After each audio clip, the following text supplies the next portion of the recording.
তামিসার মা একটা মিথ্যাবাদী।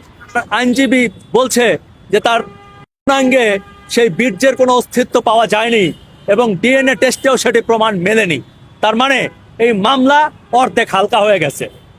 আপনি চিন্তা করেন যে একজন মা তার সন্তানের মৃত্যু দেখলো, সন্তানের লাশ দেখলো, কাটা দেখলো, তার মাথাটা বালতির মধ্যে পেলো, এরপর তার শুনতে হলো যে সে মিথ্যাবাদী।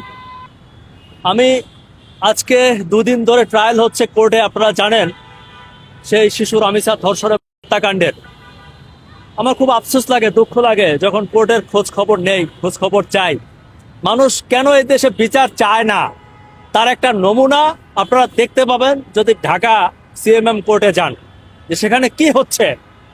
একজন মা তার সন্তানের স্যান্ডেল পরে আছে, সামনে দরজায় নক করছে, বলছে দরজাটা একটু খোলো, আমার মেয়েকে পাচ্ছি না। সে দরজা খোলে না। দরজা খোলার পরে দেখলো যে তার মেয়ের নিথর দেহ পড়ে আছে, হাত একটা ছুটে আছে, মাথাটা খুঁজে পাওয়া যাচ্ছে না। মাথাটা খুঁজে পেল মা গিয়া বাথরুমে বালতির মধ্যে, মা সাথে সাথে অজ্ঞান হয়ে গেল।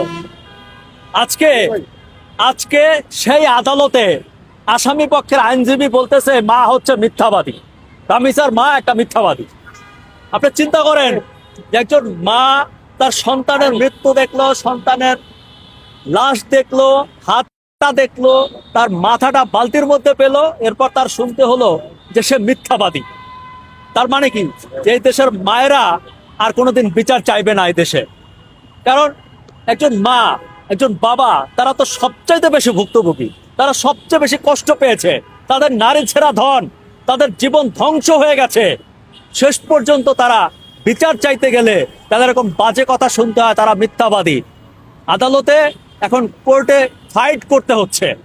আমি যতদূর এখন পর্যন্ত তথ্য পেয়েছি তাতে দেখতে পাচ্ছি যে এই